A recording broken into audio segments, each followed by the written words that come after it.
It had been a tough year so far for Rob. His bills had come in like a flood, and adverts from Mentos Pizza to Sasha's Curry House were piled amongst the thousands of letters dumped in the bathtub. He worked for a painting and decorating company doing doors and walls and lining them with wallpaper from checkered to patterned, and he was rather quick at it, hanging a whole room in less than a few hours.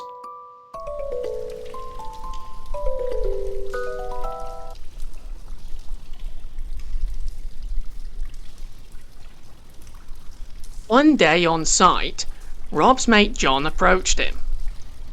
"Hey, how's it going, John, mate?" Rob said to him with a smile upon his face.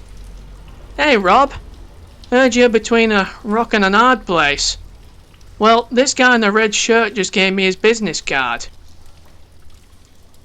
and said he has an opportunity to earn you a few more bucks to help you pay the way." Rob sat alone at lunch that day, wondering whether or not to take up the opportunity. He'd just been through a tough breakup with his ex, and now had a mountain of bills to pay off.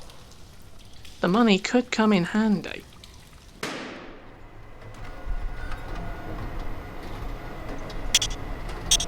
Suddenly, a claw struck out towards him, like a crashing crane tumbling down. Rob jumped back and suddenly realised that the claw was just in his head, and the reality of his situation was he was swarmed by a whole avalanche of scaffolding that had crashed down from above, almost crushing him in the process. He was shook to the bone and sent home for the day. Whilst there, he fiddled with the cardboard piece of paper in his hand, rolling it back and forth, contemplating whether or not to ring the phone number inscribed at the bottom.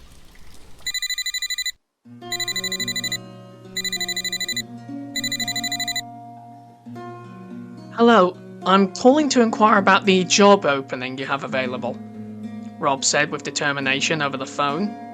Then, just as he did, a figure spoke with a deep tone. "Mr. Oakes, just the man I've been hoping to speak to. Glad to know John passed on my business card successfully. Well then, here at Murdoch Industries, we strive to provide young people with the opportunity to work and gain. We have currently got a maintenance position with a few benefits, such as accommodation, a fully catered meal, and a personal cinema." Rob thought about the idea of enjoying his very own cinema, and all the Star Wars possibilities it could lead to. "Do you play Star Wars?" he asked the stranger. "Yes, of course." Rob squeaked over the call with joy. "Count me in, mate!" The stranger grinned on the other end. "Excellent. Well, see you on Monday morning for the site induction." The call ended.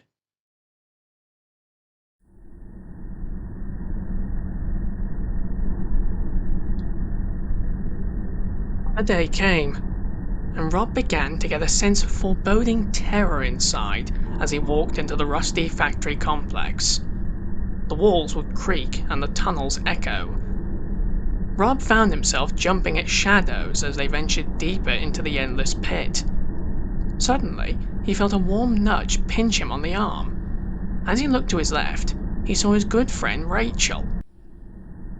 "Long time no see, mate." The pair joined in a loving embrace.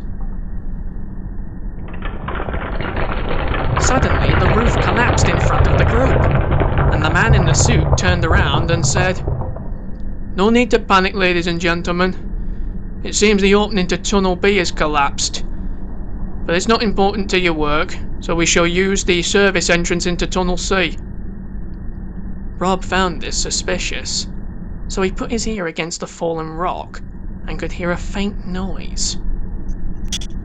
"Hey, Rachel, it's like something is alive back there." Rachel shrugged at him and walked off to join the group.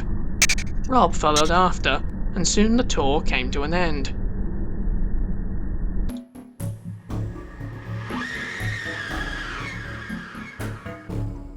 When he got back to the hotel, he found a green substance on his hands and began to brush his hands together in order to flush it all away.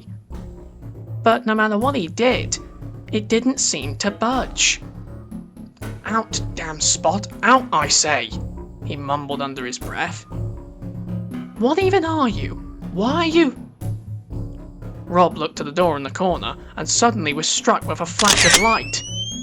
He could hear faint voices over him as he fell to the floor. "Another one. I told you, you shouldn't let them down there, it's too soon," said one voice. "The macra can't survive without our gas.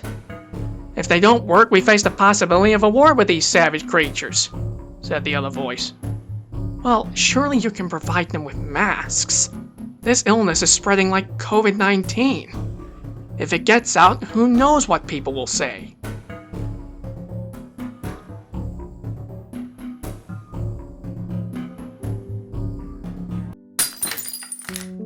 The two left the room, and as they did, Rob became conscious again.